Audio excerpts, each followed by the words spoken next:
우리 개혁주의 전천연설 핵심 주제 우리 이어서 계속하도록 하겠습니다.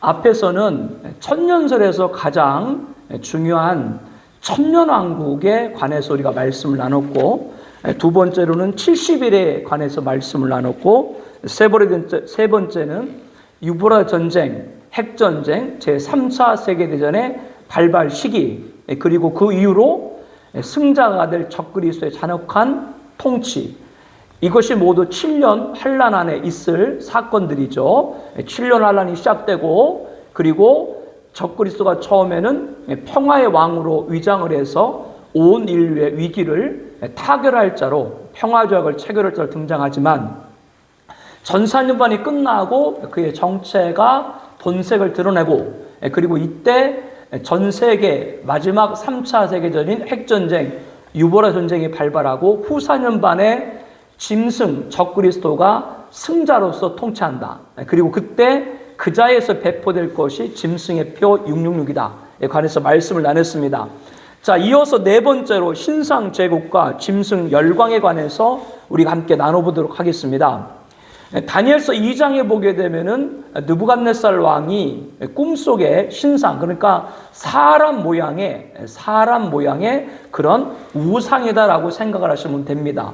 그 사람 모양의 신상의 머리는 보니까 금이고, 그리고 가슴과 두 팔은 은이고, 배와 넓적다리는 노치고, 그리고 종아리는 바로 쇠고, 그리고 발과 발가락은 얼마는 세고 얼마는 진흙이다 라는 그러한 그 신상의 꿈을 꾸게 되는 것이죠. 갈대아에 있는 어떤 박수와 또 술객들도 해석하지 못해서 다니엘이 등용이 되어지게 되고, 그에 의해서 그 꿈이 해석이 됩니다. 그래서 머리, 금은 바벨론 제국 현재 느부갓네살 왕을 말하는 것이고, 그 이후에 가슴과 두 팔, 그 은은 바로 페르시아 제국이 등장할 것이다.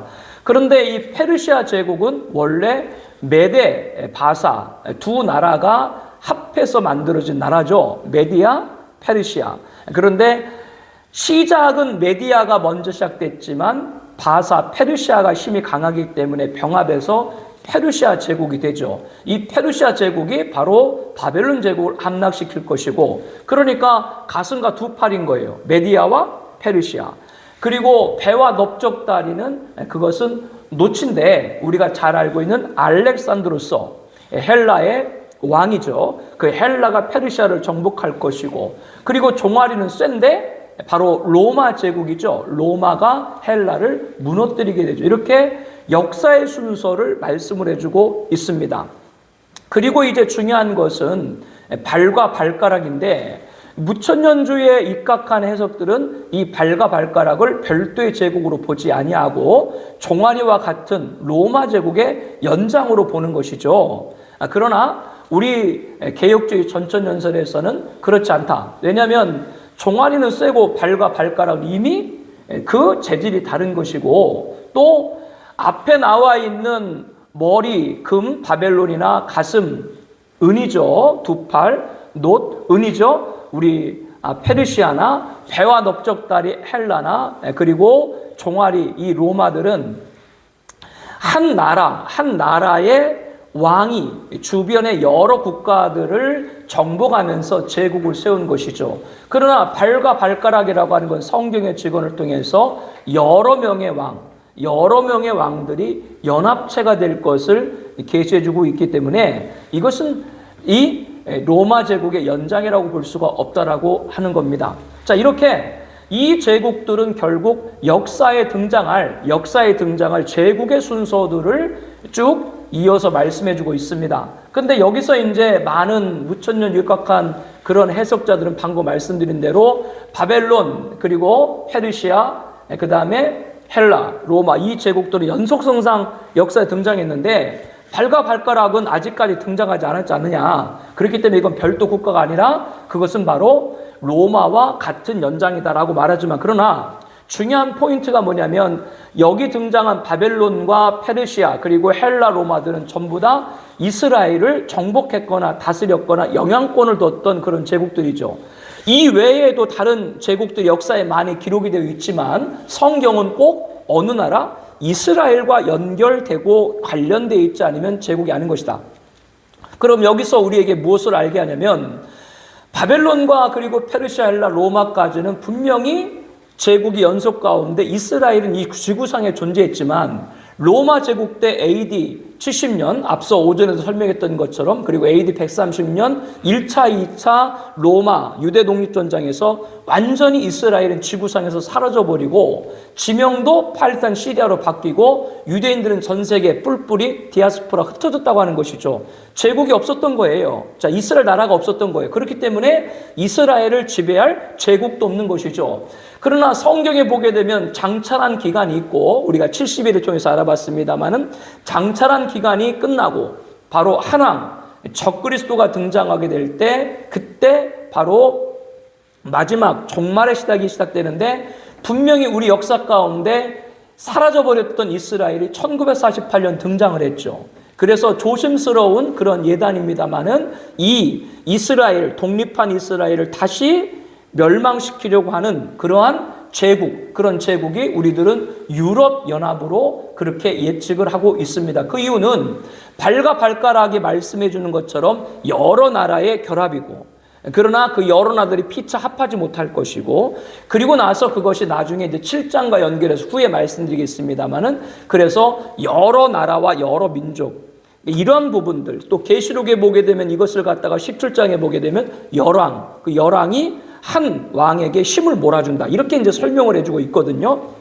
그래서 없어졌던, 사라졌던, 소멸되었던 이스라엘이 1948년 다시 그 나라가 지구상에 등장하면서 그 나라를 잡을, 멸망시킬 제국도 등장했는데 바로 그 역사, 유럽 연합의 역사의 시작을 보게 되면 1946년 윈스턴 처칠의 연설 1차, 2차 세계전 끝나고 이러다 유럽 멸망하겠다. 유럽은 하나의 공동체가 돼야 된다. 그 연설로 시작된 것을 뿌리로 두고 있는데 그것을 볼 때 1948년 이스라엘이 독립하기 이전에 그 이스라엘을 멸망시킨 제국의 모습이 서서히 등장했고 오늘날 유럽연합이 거의 완성 단계에 있다. 제가 여러분에게 거의 완성 단계에 있다라고 말씀드린 건 아직은 미완성입니다. 왜 미완성이냐면 일단은 유로화를 통한 경제가 하나가 됐고 또 생경조약을 통해서 국경이 없어요. 뭐 영국이든 죄송합니다. 영국 탈퇴했고 프랑스든 이탈리아든 마음만 먹으면 국경을 그냥 자기 마음대로 다닐 수 있어요. 그냥 점심 파리서 먹고 저녁 로마서 먹을 수 있어요. 이렇게 경제적인 문화적인 것이 하나가 됐는데 단 하나 헌법 지금은 조약이고 헌법이 되지 않았기 때문에 유럽 전체를 통솔할 수 있는 군대 그 군대를 한 사람이 통치할 수 있는 통수권자, 그러니까 유럽의 대통령 그렇게 말을 할 수 있게 지금은 상임의장이거든요.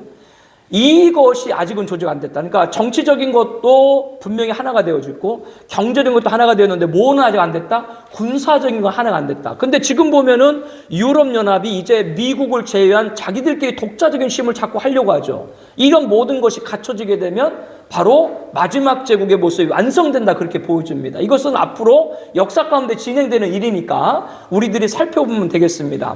자, 그런데 이렇게 2장에 나와 있는 신상의 제국들은 인류 역사에 이스라엘 지배했고 마지막까지 지배할 마지막 제국을 말씀해주고 있는데요.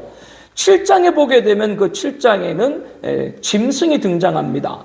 사자가 등장하고 그 다음에 곰이 등장하고 헬라가 등장하고 무섭고 놀라운 짐승이 등장을 해요.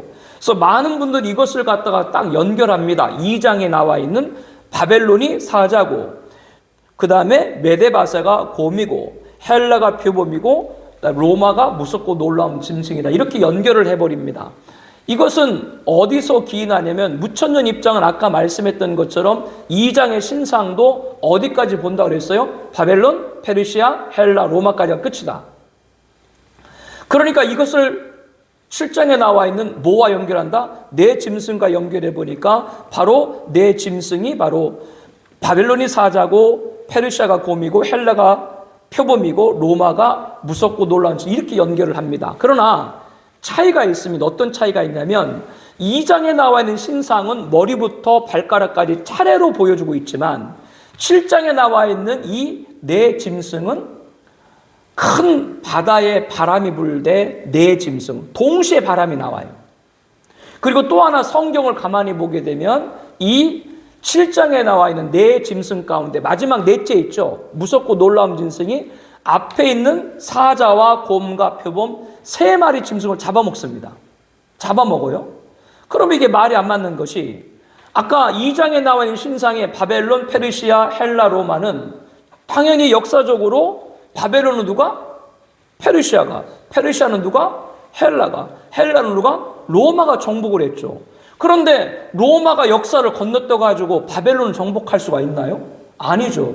그런데 7장에 나와 있는 네 짐승 가운데 네 번째 짐승은 뭐요? 세 짐승을 한꺼번에 잡아먹었다. 그러면 무천년주 입장에서 2장의 신상의 제국을 7장의 신상과 동일하게 본다면 로마가 바벨론을 역사 가운데 정복을 했다. 그렇게 설명이 되어지는데 그거는 억지죠. 그래서 7장에 나와 있는 이 네 짐승은 2장에 나와 있는 신상과 별개로 바로 종말에 마지막 때 종말에 등장할 4대 열강이다 이렇게 봅니다. 그래서 지금 우리가 살고 있는 이 지구 안에 있는 국제정세를 볼 때도 4대 열강으로 재편되는 것들을 볼 수가 있습니다. 흔히 우리가 미국과 연합의 한 세력, 자칭 서방왕, 그리고 지금 우크라이나와 전쟁을 벌이고 있는 러시아, 그 북방왕 세력, 그리고 남방왕, 바로 지금 이란 있죠. 가장 미국과 이스라엘의 적대적인, 여러분이 이거를 꼭 명심하라 그랬어요. 성경에 나와 있는 어떤 사건과 어떤 전쟁들을 논할 때 꼭 뭐와 관계가 있어야 된다? 이스라엘과 관계가 없으면 안 되는 거예요. 그렇기 때문에 남방왕은 가장 이스라엘, 그리고 이스라엘의 우방인 미국의 적성 국가들이죠. 그래서 남방왕 이란 중심으로. 이란은 한 국가만을 봐서는 안 된다라고 말씀드렸어요. 이라크에 있는 민병대 이란이 지원하고 있고, 시리아에 있는 그 아사르도 이란이 지원하고 있고, 지금 후티 지금 미국이 공습을 했죠. 그 예멘의 후티 반군 거기도 이란이 지원하고 있고, 그리고 또 하나 중동에서 현재는 사우디아와 이란은 서로 경쟁 국가죠.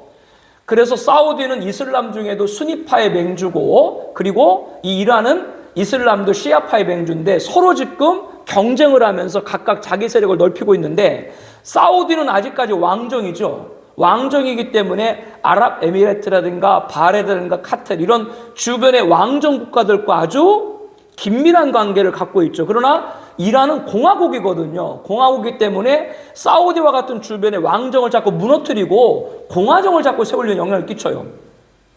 경쟁 관계인데 뭐를 주목해야 되냐?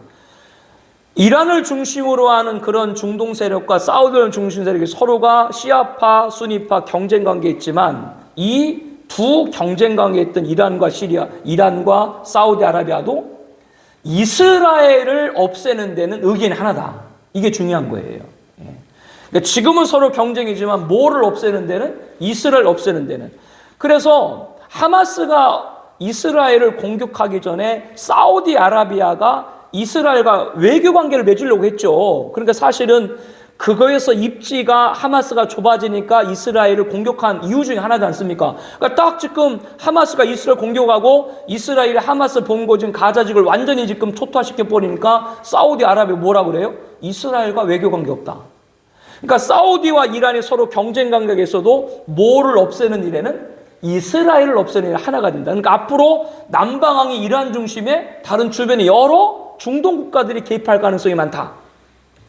그리고 마지막에 동방왕은 저는 이것을 이 중국으로 봅니다. 그 이유는 마지막 전쟁이 핵전쟁이기 때문에 핵전쟁을 다양한 옵션으로 다양한 무기, 핵무기를 관련해서 그것을 가지고 또 인공위성, 대륙간 탄도미사일까지 전쟁에 수행할 수 있는 능력을 가진 국가가 뭐예요? 중국이거든요. 그래서 저는 이 중국을 보고, 또 중국은 예전부터 다른 나라에는 관여하지 않았거든요. 다른 나라 국제정세는. 근데 최근에 보게 되면 이 중국이 이란과 사우디도 외교 복원을 해라. 이렇게 얘기를 하고, 팔레스타인 전쟁에도 개입을 하고, 이스라엘 전쟁에도 개입을 하고. 그래서 종말에 어떤 사건을 할 때 꼭 뭐를 봐라? 이스라엘을 봐라. 그러니까 중국이 그런 일을 지금 하고 있어요. 그래서 저는 미국과 유럽 중심의 서방, 그리고 이란 중심의 남방, 그리고 북방 중심의 러시아, 그리고 중국, 남방, 이렇게 지금 4대 열강 재편되고 있다. 그러니까 7장에 나와 있는 네 짐승은 결국 이 종말에 등장할 네 제국을, 열강을 말씀을 해주고 있다라고 하는 것이죠. 거기에 승자가 뭐예요? 네 번째 짐승이 무섭고 놀라운 짐승인데, 이것을 저는 미국과 유럽연합으로 보게 됩니다. 왜냐하면 지금 뭐 러시아 또 중국 뭐 이런 세력들이 있어도 경제와 군사적인 면에서 미국과 유럽을 못 따라가거든요. 그래서 여기에서 등장할 넷째 짐승에 보게 되면은 무섭고 놀라운 짐승인데 머리 10뿔이 있다. 그래서 이것을 앞으로 유럽연합이 10대 열강으로 재편될 것이고, 10뿔 외에 작은 뿔이 있는데 그 작은 뿔이 10뿔 중에 3뿔을 뽑아버린다. 그 작은 뿔이 바로 적그리스도고, 그 10뿔 가운데 3뿔을 뿔고 10뿔의 지배자가 되고 결국 네 번째 짐승의 지배자가 될 것이다. 이렇게 보고 있습니다. 그래서 유럽연합에서 적그리스도 등장할 가능성이 많다라고 하는 것이고, 유대인들은 오랜 세월 동안 거의 2000년 전 세계를 흩어져 박해를 당했기 때문에 유럽에 있는 왕족들 또 이런 정치인들 상당수의 유대인의 핏줄이 들어가 있는 사람들이 어렵지 않게 찾아볼 수 있다라고 하는 것입니다. 그래서 2장은 뭐라고 말씀드렸어요? 역사의 제국, 바벨론부터 마지막 제국까지 순서를 말씀해 주는 것이고, 7장에 나와 있는 짐승은 뭐요? 종말에 경쟁할 4대 열강을 우리들에게 알려주고 있다라고 하는 것이죠. 서방과 그 다음에 동방과 남방과 그 다음에 북방 이렇게 얘기했는데, 우리 대한민국은 어디에 속해요?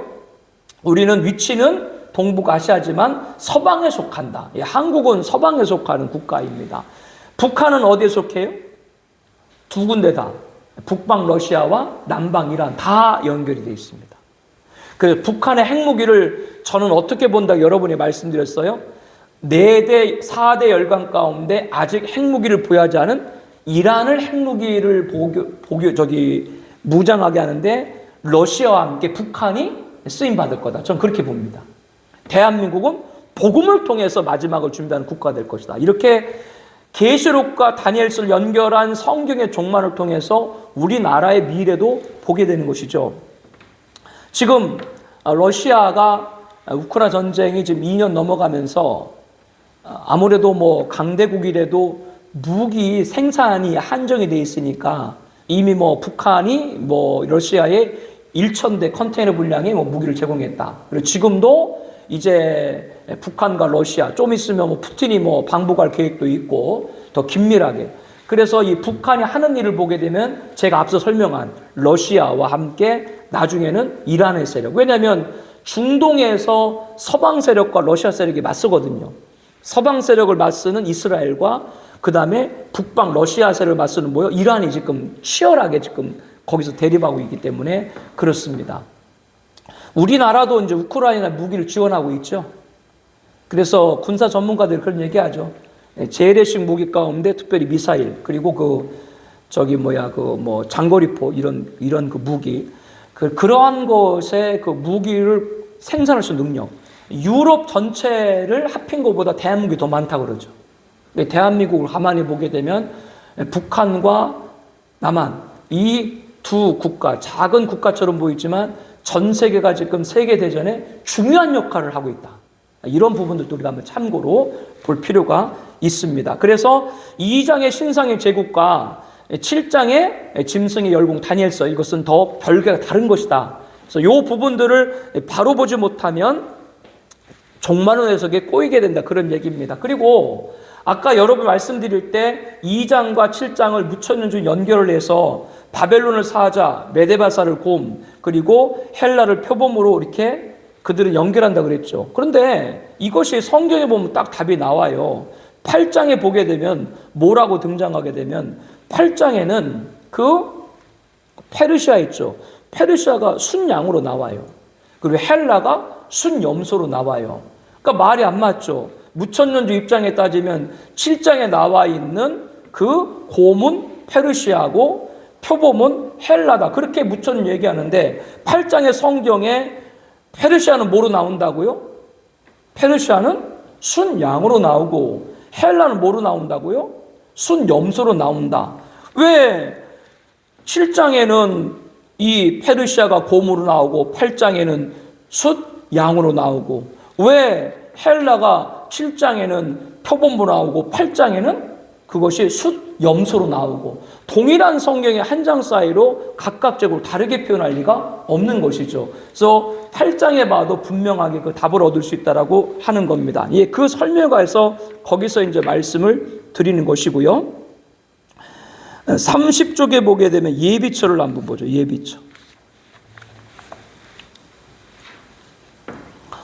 세대주의에서는 7년 환란 전에 교회가 휴거된다 그렇게 얘기하고 그리고 지상에는 유대인만 남고 그들이 핍박받는다고 얘기합니다.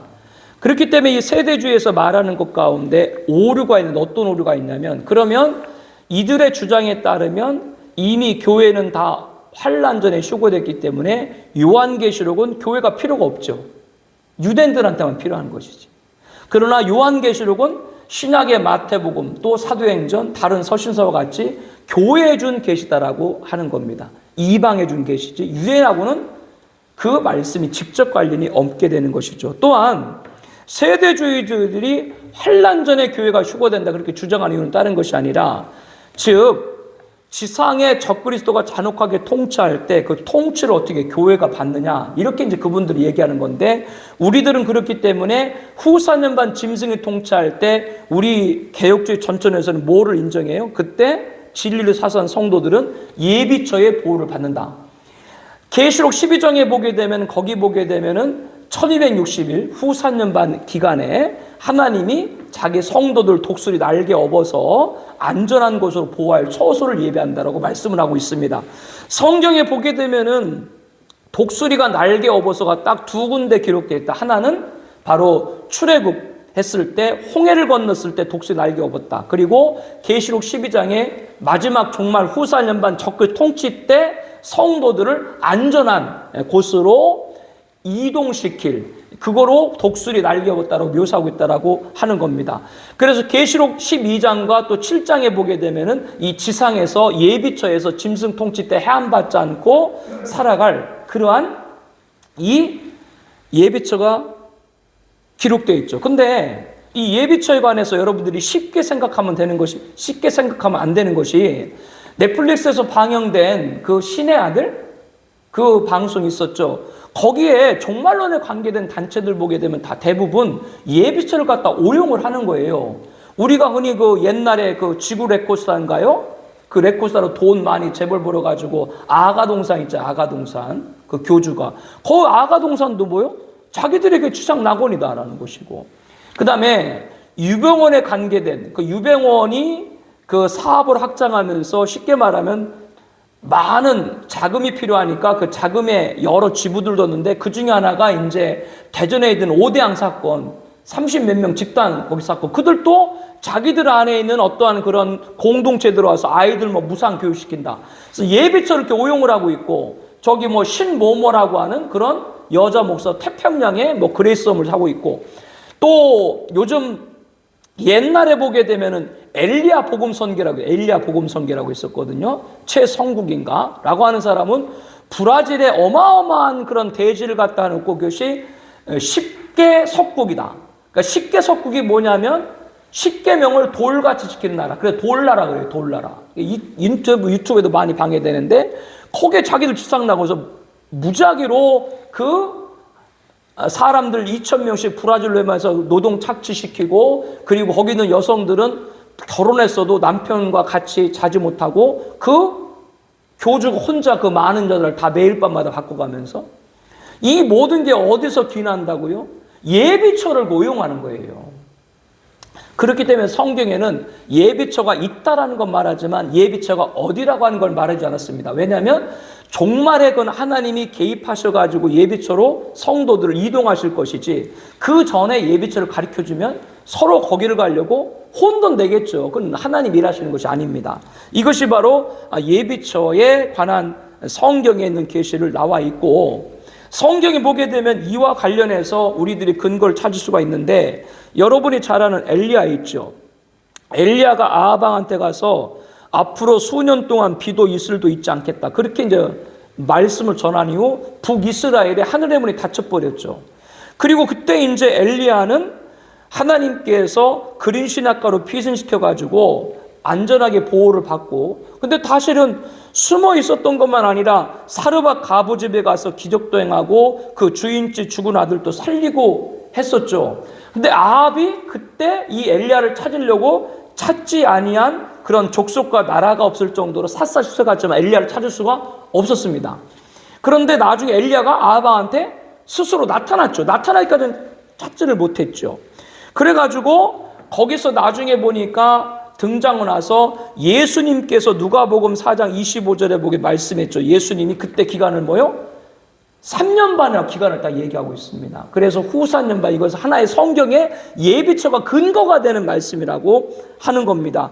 하나님은 끝까지 자기 신앙을 지킨 성도들을 후 4년 반 핵전쟁과 짐승통치에 내버려 두지 않을 줄로 압니다. 이게 믿음을 지킨 사람이 그 환난에서 건짐을 받는 것이다, 이렇게 생각을 하시면 됩니다. 예비처는 후 4년 반 핵정쟁과 짐승통치에서 보호를 받는 것이고, 슈거 있죠. 슈거는 예수님 재림 후 이 지구가 멸망할 때 뭐요? 공중으로 이끌려서 보호받는 거다, 그렇게 여러분이 보시면 됩니다.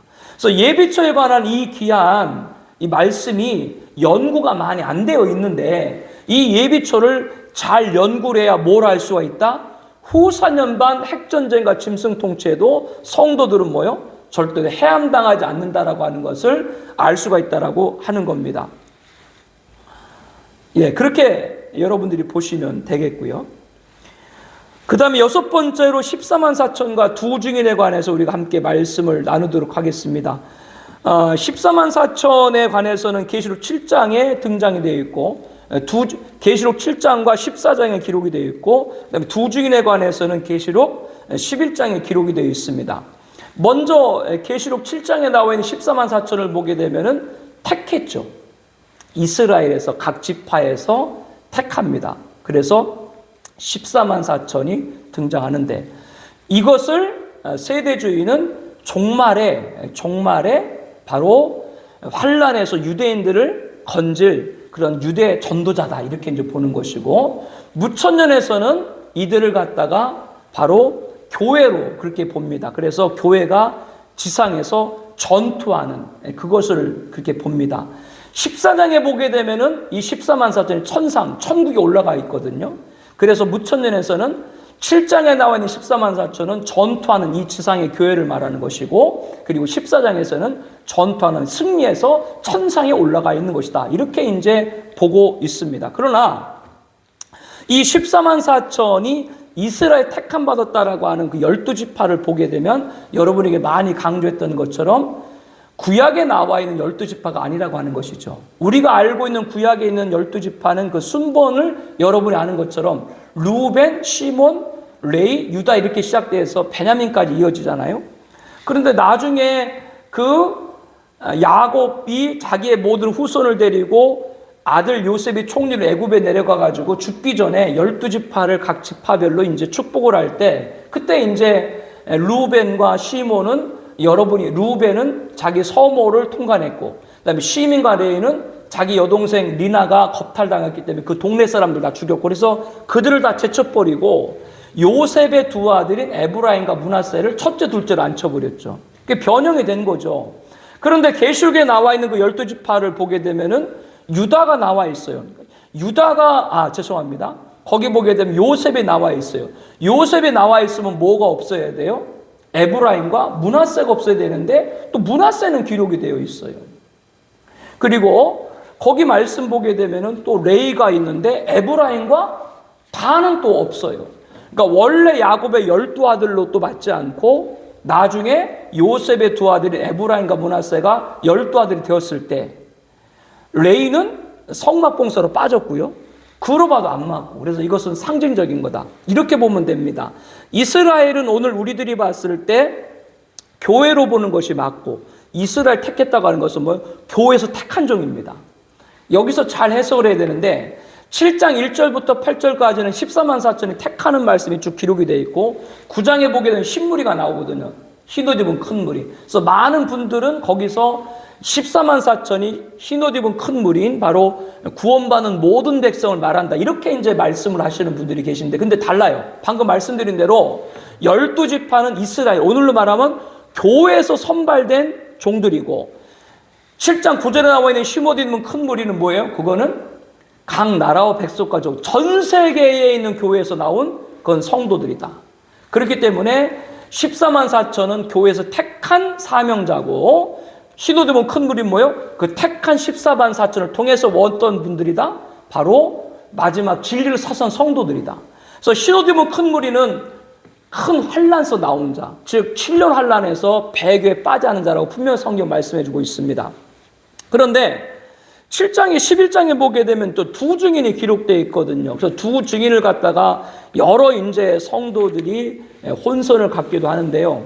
이 두 증인은 먼저 딱 알아야 될 것이, 이것은 수학적 용어가 아니고 뭐라 그랬어요? 이것은 법률적인 용어다라고 여러분에게 말씀을 드렸습니다. 즉, 두 증인이라고 하는 것은 어떤 사건을 봤을 때 그 동일한 사건을 몇 명 이상, 2명 이상의 증인이 보게 되면 그 사건에 인정을 하듯이 두 증인이라는 건 종말에 사명을 맡은 주의 종들이다. 7장에서는 14만 4천 전체 택한 숫자를 말씀하는 것이고, 그들이 바로 마지막 전사년 반 1260일 동안 전 세계를 흩어졌을 때 나눠가지고 증인할 그러한 두 증인을 말하는 거다. 7장에 전체 모였을 때, 11장에 그들이 흩어졌을 때. 만약에 두 증인이 2명이라면 7장에 보게 되면 그 두 증인이 죽였을 때 각 나라와 백성과 방언수 봤다 그랬거든요. 어떻게 2명이 죽었는데 전 세계가 봐요? 그럴 수가 없죠. 그래서 14만 4천과 두 증인은 동일한 동대인데, 이들이 누구라 그랬어요? 전사년반 1260일 동안 사명을 감당할 종말의 사명자들이다. 여러분들이 그렇게 그것을 이해하시면 되겠습니다. 그래서 14만 4천과 두 증인, 이게 굉장히 중요합니다. 이 부분들을 해석하지 못하게 되면 종말 계시 해석에 여러 가지 어려움을 겪습니다. 7번에 이제 부활의 시점인데, 역사적 전천년에서는 예수님 재림할 때 성도들이 부활한다. 그리고 불신자는 천년하고 끝나고 흰보자 때 부활한다. 이렇게 이제 얘기를 하거든요. 근데 그러면 어떤 문제가 있느냐? 근데 예수님 재림할 때 성도가 부활하면 그 부활한 성도들이 예수님 재림 후에 있을 천년왕국에서 자손을 낳는다. 그게 말이 안 맞죠. 많은 분들은 데살로니가전서 4장 17절에 이르란 끌어올려 공중 휴거죠. 이때와 고린도전서 15장 51절에 변화하리라, 이것을 한 사건으로 보게 되는데 그렇지 않다고 하는 것이죠. 데살로니가전서 4장 17절에 끌어올려는 예수님 재림할 때 성도가 휴거된다고 하는 것이고, 고린도전서 15장 51절은 백보자 심판, 천년왕국 끝나고 백보자 심판이 끝난 다음에 천국에 들어갈 때 변화된다는 그런 말씀이거든요. 이 부분들을 같은 해석으로 보면 안 된다고 하는 겁니다. 데살로니가전서 4장 17절에 살아있는 사람이 끌어올려간다 그랬는데, 그때 그 성경에는 성도들이 변화한다는 말이 전혀 기록되지 않아요. 전혀 없습니다. 성도들이 그냥 끌어올려간다, 그렇게 이제 기록이 되어 있는 것이죠. 그래서 부활의 시점에 관해서 분명히 우리가 정리할 때 언제 부활하는가, 그것은 다른 것이 아닙니다. 예수님 재림 이후에 천년왕국 끝나고 흰보자에서 그때 의인은 그때 모두 생명의 부활을 입고, 악인도 그때 심판의 부활을 입는다. 그래서 의인은 생명의 부활을 입어서 거룩한 성 새 예루살렘 천국에 입성하게 되는 것이고, 악인들은 그때 심판의 부활을 입어서 어디로? 둘째 사망 지옥에 떨어지게 되는 것이다. 단 예수님은 이미 2000년 전에 부활하셨죠. 그러나 성도들 가운데도 처음 부활하는 첫째 부활자가 있다. 그들이 누구냐? 바로 아까 말씀드린 14만 4천 두 증인이 전사례만 끝나고 짐승에 죽임당하지만 3일 반 후에 부활을 승천합니다. 그래서 순교한 그들은 뭐요? 전사님만 끝나고 7년 한란 중간이죠. 그때 그들은 부활해가지고 계시록 14장에 보니까 천상에 있다가 19장에 보니까 예수님 재림할 때 백마의 군대로, 하늘 군대로 함께 내려와서 자신을 내었던 적그리스도와 그의 군대들을 섬멸하는 일을 하는 겁니다. 그래서 그들은 뭐예요? 첫째 부활자다라고 하는 겁니다. 그러나 그 외에 순교자 외에 모든 성도님도 어디서? 천년왕국 끝나고 신보자 심판에서 부활한다. 이 부활론을 명확하게 가져야 됩니다. 그래서 역사 전천년에서 가장 큰 문제는 뭐예요? 이 부활에 관한 부분들이 미흡해요. 왜? 예수님 재림할 때 다 부활한다. 그럼 천년왕국에서 부활한 사람들이 애기 낳는다. 이건 어떻게 해도 성경적인 답변이 안 돼요. 그 부분을 얘기하고 있는 것이고요. 33쪽에 이제 첫째 부활, 방금 말씀드렸죠. 첫째 부활은 말 그대로 첫째 부활입니다. 이거는 더 다른 말을 해서는 안 됩니다. 그래서 계시록 20장 5절에 보게 되면 분명히 말씀하고 있습니다. 하나님 말씀과 예수 그리스도, 하나님 말씀과 예수 그리스도로 말미암아 목뱀을 당한 사람들입니다. 그들은 순교자지.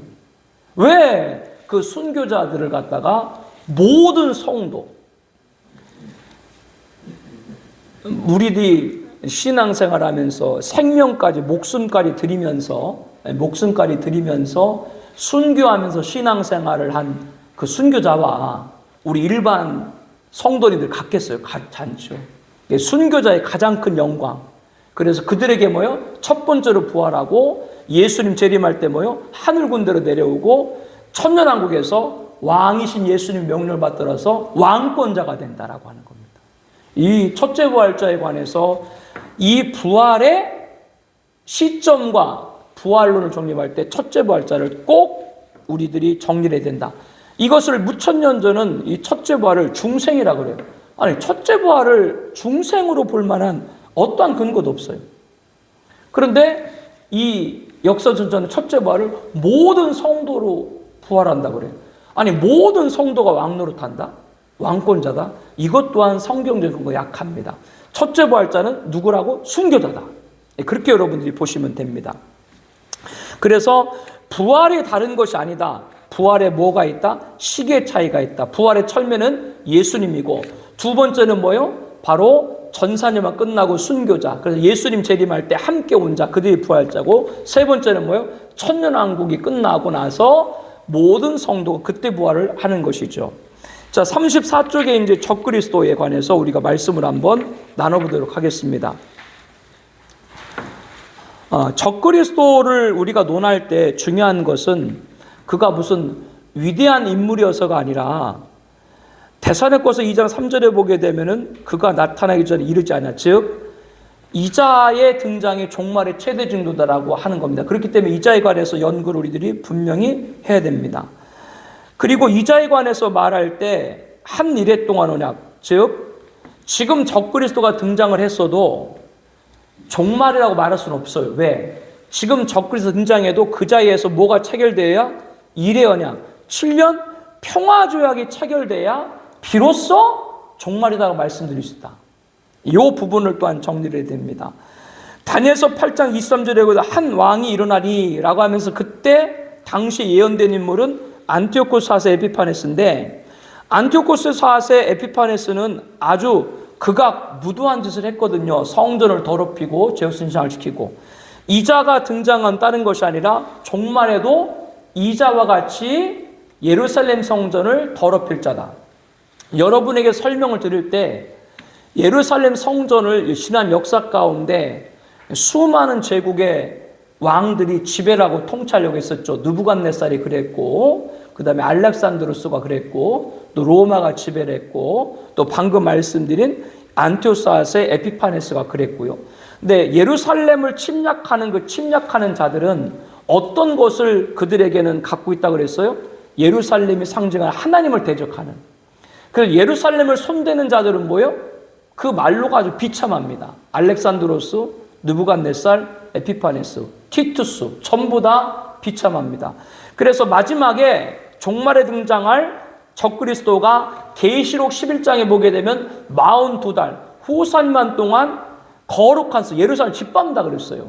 그러니까 그자의 마지막이 뭐 어떻게 돼요? 계시 19장에 보니까 산채로 지향불에 던져진다. 그래서 예루살렘을 마지막까지 짓밟을, 많은 분들은 로마 티투스에 끝났다라고 그렇게 말하는데 로마 티투스에 끝났기 때문에 세 번째도 인정하지 않는데요. 그러나 1948 이스라엘 독립하고 나서 원래 동예루살렘은 누가 갖고 있었어요?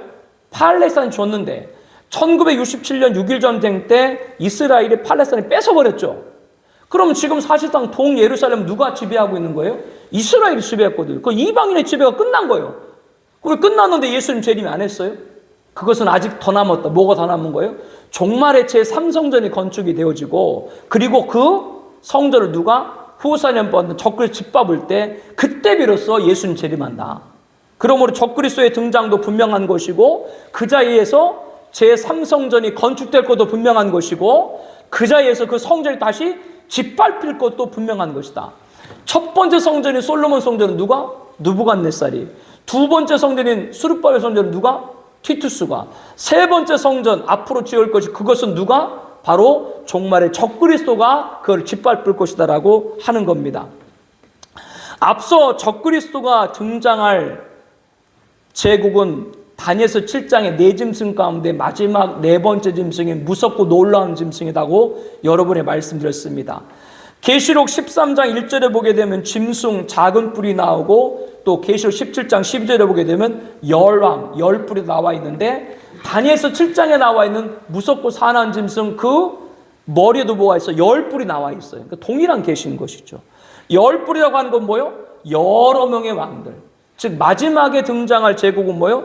여러 나라의 왕들이 모여가지고 한 그러한 왕을 선출할 것이다. 그자가 누구요?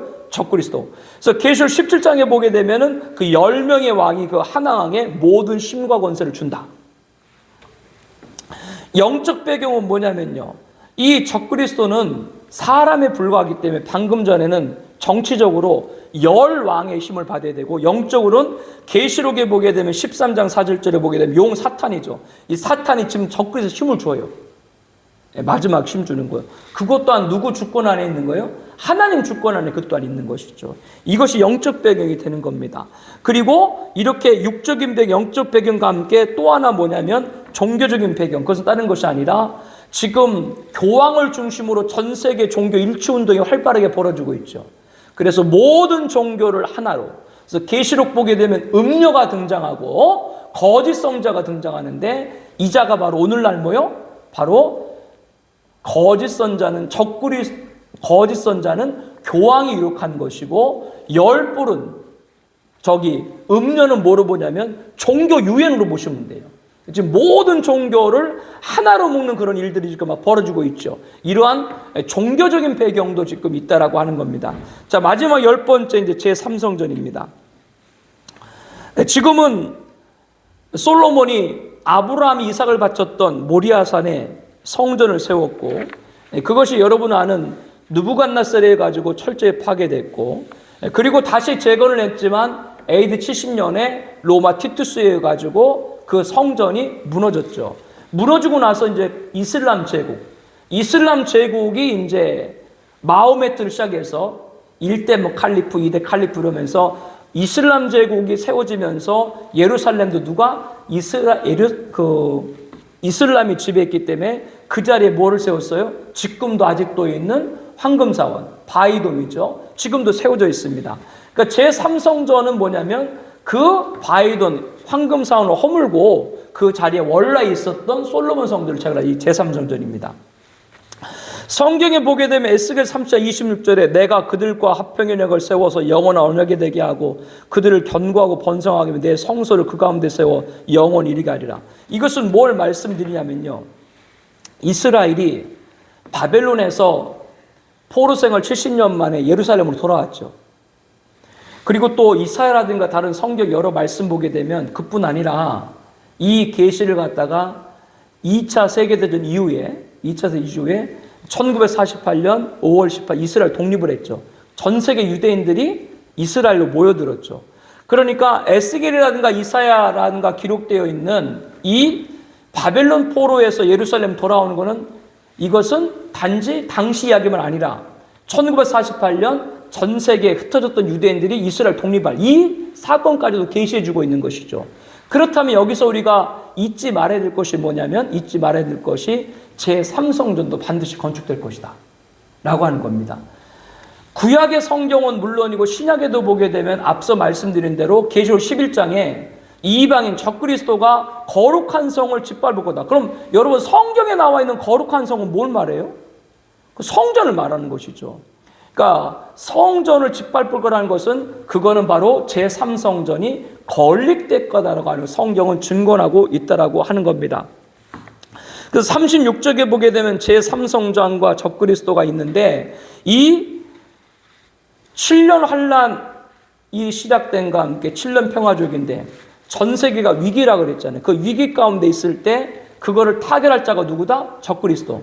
그래서 적그리스도는 그때 평화의 조약을 체결하면서 유대인들이 그렇게 소망하던 뭐를? 제3성전을 건축할 수 있게끔 해준다. 그러니까 유대인들이 메시아를 얻는 것이죠. 그것이 제3성전 적그리스도입니다. 성경에 봐도 여러분이 아는 것처럼, 성경에 봐도 여러분 아는 것처럼 다윗이 성전을 짓고 싶었지만 손에 뭐가 묻어서? 피가 묻어서 그가 하나님이 원치 않았던 것처럼 솔로몬 이름의 뜻이 뭐예요? 평화거든요. 그에 의해서 건축됐죠. 그래서 전쟁의 시대에는 성전이 건축될 수 없다. 바꿔 말하면 지금같이 뭐 우크라이나 러시아 전쟁, 이스라엘 팔레스타인 전쟁, 전국의 분쟁, 테러 이러한 중에는 성전 안 짓습니다. 이 모든 위기, 전쟁의 위기, 경제의 위기, 자연의 위기, 기후의 위기, 이 모든 위기를 타결할 자, 전 세계 평화의 무도가 체결될 때 모두 세워질 것이다.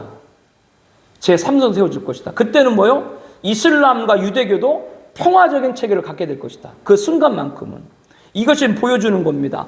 데살로니가서 3장, 2장 이하에 봐도 마지막에 불법의 사람 적그리스도가 그 후에 자기를 높이고 하나님 성전에 앉아 자기를 하나님이 하리라.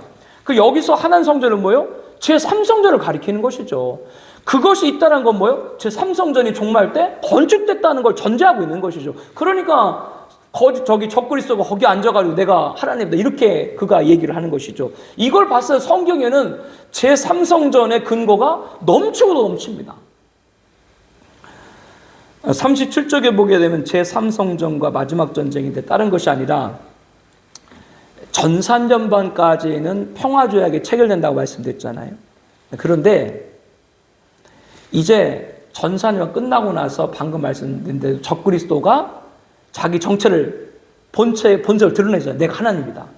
그러니까 이제 유대인들이 그동안은 적그리스도가 메시아인 줄 알았다가 그자가 하나님이라고 하니까 반발을 일으키죠. 왜냐하면 유대인들은 하나님은 뭐예요? 한 분밖에 없거든요. 그러니까 예수님도 그래서 신성모독을 못 박은 거 아니에요. 유대인들이 적그리스도를 메시아로 하는 건 하나님으로 믿는 것이 아니라 메시아 왕으로 믿는 거예요. 근데 그 사람이 갑자기 하나님이라고 하니까 거기서 반발을 일으킨다. 뭐로 생각하면 되냐면 마카비 혁명. 안티오코스 에피파네스가 예루살렘을 더럽혔잖아요. 그래서 이제 마카비 형제가 그거를 그 성전을 정화했잖아요. 그래서 수전절이라고 신약에 나와 있잖아요. 그게 이제 하스몬 왕조고요. 그와 같이 반란을 일으켰을 때 그때 이제 예루살렘에 있는 유대인들이 예루살렘 성전에 앉아 하나님이라는 그 적그리스도와 반발하고 있었을 때 그때 가뜩이나 자기들 황금사원, 이 바이돔, 이게 지금 이슬람에도 3대 성지죠. 사우디, 메카, 메디아, 예루살렘. 그런데 그것까지 뺏겨가지고 지금 굉장히 이 이슬람권 세력들에서 그것 때문에 굉장히 치욕적으로 생각하고 있고 또 3차 세계대전도 마지막 핵전쟁도 적그리스도 동안 그들이 승리를 하게 되고 이렇게 나중에 되지 않습니까? 그러니까 그때 다니엘서 11장에 보게 되면 남방왕 이란을 중심한 그 세력들이 예루살렘에 있는 적그리스도 찌른다라고 나와요. 다니엘서 11장 4절에 보게 되면. 그래서 마지막 종말의 전쟁, 핵전쟁도 뭐로 말미암아 제3성전이 빌미가 될 것이다. 어떤 빌미요? 적그리스도는 그 성전에 앉아서 자기가 하나님을 할 것이고 그거를 듣는 유대인들은 반발해서 반란이 될 것이고 그 반란과 혼란의 틈을 타서 이란 중심한 남방왕이 적을 찌르는 전쟁이 발발하게 될 것이다. 이게 이제 제3성전과 맞물려 있는 겁니다. 자, 39쪽에 이제 결론을 우리가 한번 보도록 하겠습니다. 천년설을 전술하면서 조명한 바 같이 무천년설의 가장 큰 문제는 뭐예요? 문자적 천년왕국을 부인하는 거예요. 그러니까 다 지금이 천년왕국. 그러니까 계시록도 뭐예요? 다 상징으로 보는 거예요. 여러분에게 그 비유 말씀드렸죠? 계시록 1장에 반모섬이 등장하는데 반모섬은 여러분이 잘 아시는 것처럼 지금도 그 그리스도 영토로 있습니다. 지중해 연안에. 근데 계시록 16장에 하면 아마겟돈은 그들이 상징으로 봅니다. 왜 재림의 예수님 이후에 벌어질 장소, 왜 계시록을 이렇게 상징으로 보냐? 다른 것이 아니라 무천년의 입장에서 볼 때 다 상징으로 보기 때문에 이런 일이 벌어진다. 역사적 천천년의 가장 큰 문제는 뭐예요? 부활론에 있다. 왜? 예수님 재림할 때 성도가 다 부활해버리기 때문에 천년왕국서 부활한 성도가 찬양하는 이런 문제가 있고, 세대주의 문제는 뭐가 있어요? 환란전 휴거다. 왜 환란전 휴거가 문제가 되느냐? 환란전 휴거로 인해 가지고 결국 남는 건 유대인만 남기 때문에 계시록이 유대인을 위한 말씀이 돼버린 것이고, 또 어느 날 휴거한다고 말하기 때문에 시한부정만론의 온상이 된다라고 하는 거예요. 그러나 우리들은 예수님 재림할 때 우리가 휴거하고 예수님 재림 전에 뭐예요? 7년 환란이라는 기간 동안 충분히 종말을 준비할 시간을 갖고 있다. 이게 세대가 다른 거예요. 이 부분들 여러분들이 보시면 되겠습니다. 요한계시록을 해석의 결정적 키포인트는 첫째 부활이다. 여러분에게 말씀드렸던 것처럼 부활론을 정립할 때 첫째 부활은 누구요? 예수님이시고 부활의 열매. 두 번째는 뭐요? 7년 환란 중 전사년이 끝나고 14만 4천 투제 순교자가 부활한다. 왜? 그들이 부활해서 예수님 재림할 때 하늘 군대로 내려와서 자신들을 죽인 적그리스도와 진상 임금들을 심판한다. 그리고 천년왕국에서 왕권자가 된다. 그리고 모든 성도는 뭐요? 천년왕국 끝나고 신보자 심판에서 모든 성도는 부활한다. 부활하는데 천국에 있던 성도들은 이미 죽었기 때문에 부활하는 것이고, 천년왕국에 살아간 성도들은 그들은 예수님 재림 때 살아있는 성도들이기 때문에 그들은 신보자 심판에서 살아있는 상태, 썩지 않을 몸을 입게 된다. 그래서 고린도 15장에 보게 되면은 분명히 죽고 난 후의 부활과 살아있는 상태에서 썩지 않은 몸을 변화 두 가지 다가 분명히 말씀이 기록되어 있다라고 하는 겁니다. 그 첫째 부활에 관해서 연구를 바로 하지 않으면 이 종말론의 여러 가지 계시들과 혼란을 겪고 싶다라고 하는 겁니다. 성경의 인류사는 구원사입니다. 즉 하나님은 자기 백성을 구원하는데 시작해서 구원을 완성하는 데까지가 끝입니다. 이게 하나님 역사예요. 예. 요한계시록은 하나님이 뭐요? 마지막까지 자기 백성을 구원하기 위한 책입니다. 딴 책이 아닙니다. 창세기는 뭐요? 하나님이 구원이 시작된 책이고, 계시록은 그 구원이 완성된. 그래서 계시록은 성도들에게 어떤 거요? 마지막까지 우리가 어떻게 신앙을 지켜야 되는지를 잘 말씀해주고 있다라고 하는 겁니다. 이렇게 기독교는 하나님께서 인간을 구원하기 위한 섭리 역사를 이끈다는 사관, 이 섭리 사관을 우리 믿죠. 우리 역사는 뭐요? 하나님이 인간을 구원하기 위한 역사가 우리 역사관이지. 그게 기독교 역사관이지. 다른 역사관이 뭐가 있겠어요? 이 섭리 사관의 최종은 누가 와야? 예수님 재림이다. 이렇게 딱 정리하시면 됩니다. 예수님의 초림은 구원의 시작이다. 예수님의 재림은 구원의 완성이다. 이렇게 보시면 됩니다. 예수님 재림 하시기 전에 인간의 부활은 없습니다.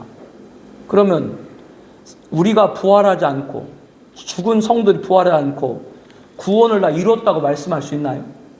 물론 우리가 예수님 믿으면 구원 받죠. 분명하죠. 그러나 성경을 볼 때 우리들이 받는 구원은 영혼만 구원받는 것이 아니라 육체도 부활해서 함께 영혼과 전인적인 구원을 이루어야 온전한 구원인 줄로 믿습니다. 그러면 재림을 사모해야 돼. 재림이 오지 않고는 인간의 부활은 없습니다. 근데 왜 재림을 사모하지 않는다? 그게 더 이상한 거죠. 인간의 부활 없이 계속 지금 이 역사가 계속된다? 그건 아닙니다. 교회사의 끝, 종말이 있다라고 하는 겁니다. 예수님의 재림은 십자가의 완성이다. 그렇게 딱 정리하면 좋겠습니다. 구원의 완성이 종말이다. 믿지 않는 자들도 마지막 때로 말해 오늘날 살고 있다. 이러한 시대적 사명을 갖고 개혁주의 천년설을 초대교회 같이 성령의 말하실 따라 증거하는 저와 여러분 되기를 축복합니다. 개혁주의라고 하는 말이 부르다고 해서 이것이 개혁파, 어떤 분들은 개혁주의를 장로교라고 말하는, 그렇지 않습니다. 그렇지 않고요. 마틴 루터 이후에 모든 프로테스탄트는 다 개혁주의입니다. 단 우리가 대표적으로 칼빈 있죠. 그 칼빈이 전적 타락, 무조건 선택, 제한 속죄, 불강력적 은혜, 성도견, 이 칼빈이 개혁주의 신학을 가장 잘 표현했기 때문에 마치 칼빈주의가 개혁주의 이렇게 들려주고 있지만 실상은 모든 프로테스탄트는 다 개혁주의다. 그렇기 때문에 개혁주의 전천년설이라고 했을 때 이것은 장로교만이 받는 천년설이 아니다. 이것을 다른 말로 바꾸라면 성경적 천년설, 이렇게 설명할 수 있다고 하는 겁니다. 중요한 구원의 교훈은 사도 바울의 서신서에도 수없이 반복되고 있다. 그 사도 바울의 그 서신이 어거스틴 이어졌죠. 그리고 칼빈까지 이어지고 있고, 그리고 나서 하나님께서 하늘의 별들처럼 이 개혁주의 신학을 이어왔죠. 쭈븐글리, 스펄전, 아브라함 카이퍼, 그리고 우리나라의 박형룡, 박윤선. 박형룡, 박윤선은 우리 장로교뿐 아니라 한국 개혁파, 장로교는 모든 다른 종파에도 큰 영향을 미쳤죠. 개혁주의 신학. 그래서 우리 장로교뿐 아니라 개혁교단을 표방하는 침례교, 회중교, 오순절, 감리교, 성공회, 그리고 이 모든 것이 바로 아까 말한 바울, 어거스틴, 스펄전, 쭈붕글린, 카이퍼, 박형룡, 박윤산이 쭉 이어지고 있는 우리 한국교회의 그런 신학으로 자리 잡고 있는 것이죠. 자, 그렇기 때문에 우리가 이 부분들을 봤을 때 개혁주의 신학이라고 말하는 것은 한국 개혁파 장로뿐 아니라 모든 개신교회도 이 개혁 신학은 동일하게 적용되는 것이다. 그러므로 이 신학적 배경 위에서 정립한 종말론이 뭐요? 개혁주의 전천년설이다. 이렇게 여러분이 이해하시면 되겠습니다. 개혁주의 종말적 전천년설을 논하면서 변을 하나 추구자고 하는 것은, 제가 이 책을 발간하기 전부터 여러 계시록에 공부하고 또 여러 가지를 많이 했습니다만은, 분명히 알아야 될 것은 뭐냐면, 어떤 분은 뭐 그런 말을 했어요. 종말론을 정립하는 데는 개혁주의와 관계없다, 이렇게 말하는 분도 있는데, 박진영 씨 알죠? 가수, 프로듀서.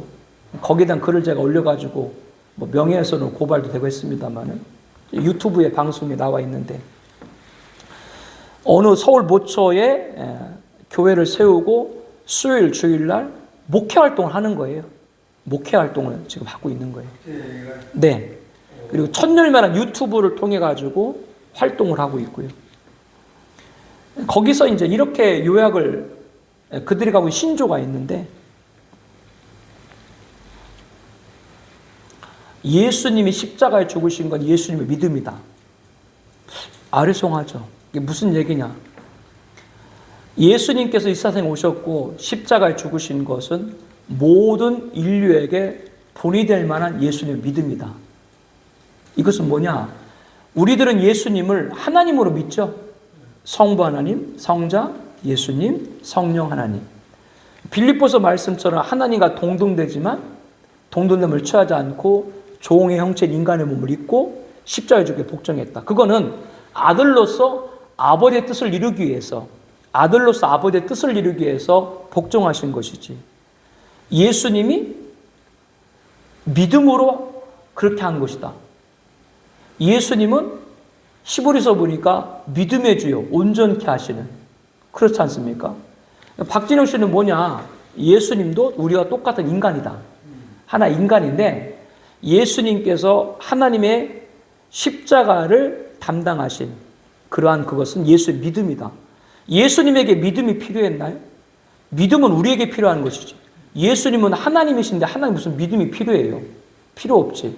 그래서 예수님을 하나님이 창조했다. 피조물 가운데 하나인데 그 피조물 중에 가장 앞에 하나님의 뜻을 이룬 피조물이다. 이렇게 보는 겁니다. 이단이죠. 이단입니다. 신학적 배경이 없어서 그렇게 말하고. 그러므로 오늘 우리들이 믿음이 있고 우리 믿음이 아니라 예수님의 믿음을 가질 때 우리가 예수님 믿음이 되고 그렇기 때문에 우리도 예수님처럼 그리스도가 된다. 우리가 다 그리스도란 얘기. 이렇게 이제 얘기를 합니다. 그리고 성경에 나와 있는 말씀 가운데 바울 서신 있죠. 로마서라든가 갈라디아서라든가 고린도전서 이것은 이방인 우리 교회한테 준 계시는 맞지만 그러나 베드로전서라든가 요한 1, 2, 3서 그리고 요한계 이거는 유대인한테 준 계시다.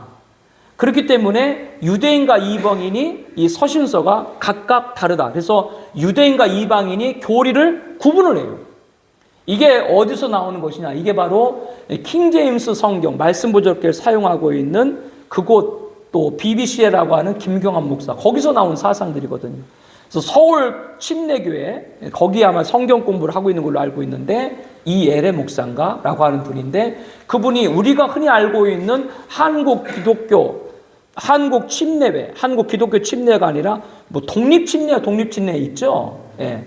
아마 거기에서 그래서 신약성경을 구분을 해요. 그리고 뭐 구원파 연관이 있고. 그래서 이것을 제가 말씀드린 것은 뭐냐면 신학을 공부하지 않기 때문에 사실 이런 일이 발생을 하게 되는 것인데 종말론 하는 분들 가운데도 개혁주의가 종말론과 관계없다? 그럼 뭐 어떻게 되나요? 개혁주의는 성경주의인데. 네, 그렇게 돼서는 안 됩니다. 개혁주의 신학과 신앙이 났을 때 아까 여러분이 딱 명심하세요. 우리가 증거하고 있는 이 개혁주의 천년설이 개혁주의 신학과 신앙을 났을 때 하자가 없어야 돼요. 그러니까 그 사람이 내 거를 안 받아들여도 내가 말하는 것이 성경에 위배된 건 아니다. 이게 개혁주의예요. 근데 아무리 저 사람이 바른 말을 해도 아까 박진영 같이 그렇게 사람들 쏠기단 말을 하더라도 개혁주의 안에서 벗어난 건 그건 받을 수가 없는 것이죠. 그러므로 철저하게 개혁주의란 신학 안에서 천년설 우리들은 다른 여러 천년설을 갖고 있는 문제점들을 성경적으로 다시 입증한 그것이 바로 개혁주의 천년설이다. 이렇게 여러분에게 설명을 드릴 수가 있습니다. 그래서 우리들이 신학을 어떤 분들은 무시하는데 그런 사람들이 주변에 보게 되면 뭐뭐 전도사가 막 등장하고 있는데 정통신학은 바른 종말론을 정립하는데 필요한 것이고 뿐만 아니라 어떤 잣대로도 흠잡을 수 없는 성경적인 것이 되는 줄로 믿습니다. 그래야 정통신학이 분명히 있어야 되죠. 그래서 개혁주의 전천연설은 뭐예요?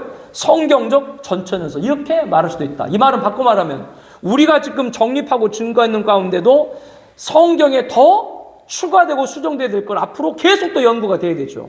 그 일을 여러분들도 잘 해주시길 바랍니다.